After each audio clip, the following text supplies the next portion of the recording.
اور حافظ صاحب کی ماشاءاللہ یہ چند ماہ کے اندر میں نے جب ان کو یہاں لایا، یہاں ذمہ داروں سے بات کی تھی، اس کے چند ماہ کے بعد ہی اور آج یہ موقع ملا کہ یہاں بچوں کا امتحان لیں، بچوں کا سبق سنیں، ہم بھی اپنا سبق سنائے، بچوں کو پتہ چلتا ہے کہ ہم کیا پڑھا رہے ہیں، یہ امام صاحب کیا پڑھا رہے ہیں۔ تو الحمدللہ دل سے بہت خوشی ہوئی، اور میں آپ کو بتا نہیں سکتا کہ کتنی خوشی ہوئی ان بچوں کے سبق کو سن کر، ان بچے کے قواعد جو یہ نورانی قاعدہ پڑھ رہے ہیں ماشاءاللہ الحمدللہ، اللہ ان کو نظر بد سے بچائے۔ یہ حافظ صاحب کی اور ان کی اہلیہ جو ہیں ان کی بھی محنتیں ہیں، انہوں نے بچیوں کو یہ سکھایا، اور آپ کو جیسا یہ امام ملا ہے، امام جو ہے بیچارہ یہ بھی پڑھائے، ان کی اہلیہ بھی پڑھا رہی ہیں، اور کئی مسائل ایسے ہوتے ہیں جو جوان بچیاں ہماری آتی ہیں مساجد کے اندر یا سیکھنا چاہتی ہیں، یا مستورات ہیں جو دین کے بارے میں سیکھنا چاہتی ہیں، مسائل سیکھنا چاہتی ہیں، پوچھنا چاہتی ہیں، لیکن امام کے ساتھ وہ پوچھ نہیں سکتی، امام سے وہ رابطہ نہیں کر سکتی، لیکن ان کے پاس، آپ کے پاس ایک عالمہ ہے جو ان کی گھر والی اہلیہ ہیں، وہ بھی ماشاءاللہ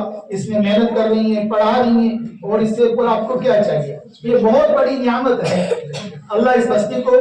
قبول فرمائے اور اس بستی کو آباد فرمائے، اس مسجد کو آباد فرمائے، اور جو اس کے اندر یہ اس وقت خرچہ کر رہے ہیں، جو انتظام کر رہے ہیں، جو محنتیں کر رہے ہیں، آپ نے فکریں کی، ہونا تو یہ چاہیے تھا کہ بستی کا ایک ایک بندہ یہاں اس وقت پہنچا ہوتا،